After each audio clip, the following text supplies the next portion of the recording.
Hello दोस्तों, नमस्ते, प्रणाम। दोस्तों, आज कोई भी वीडियो, कोई भी रील्स, कोई भी गाना बजाना करने का मन नहीं कर रहा है क्योंकि आज बहुत दुखी हूँ, बहुत तकलीफ में हूँ।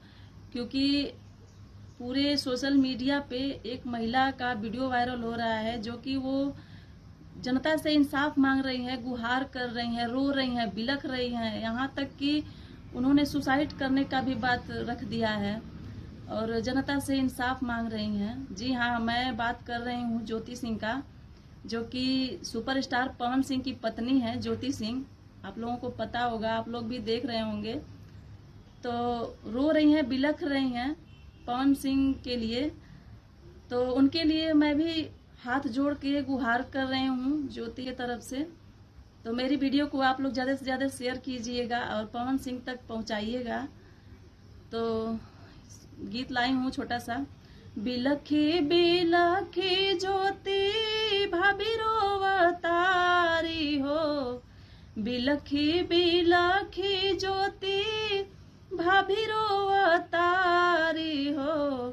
कैसन दिल पावन भैया तो हार हो, काहे नहीं खा सोनत पुकार हो।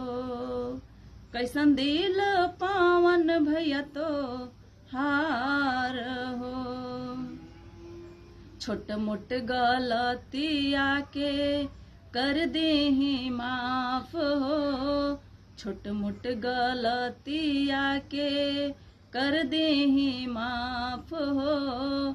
मन में जे कुछ चलत बा कर लेही साफ हो, मन में जे उल्टा चलत बा कर लेही साफ हो। धन दौलतिया कुछो संग नाही जाई हो, धन दौलतिया कुछो संगवा ना जाई हो। बतिया पर कईल विचार हो, कैसन दिल पावन भैया तो हार हो। काहे नहीं खा सोनत पुकार हो।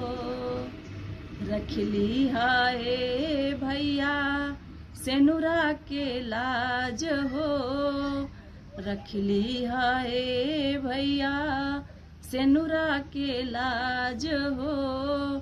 चाहे है दुनिया सा माज हो।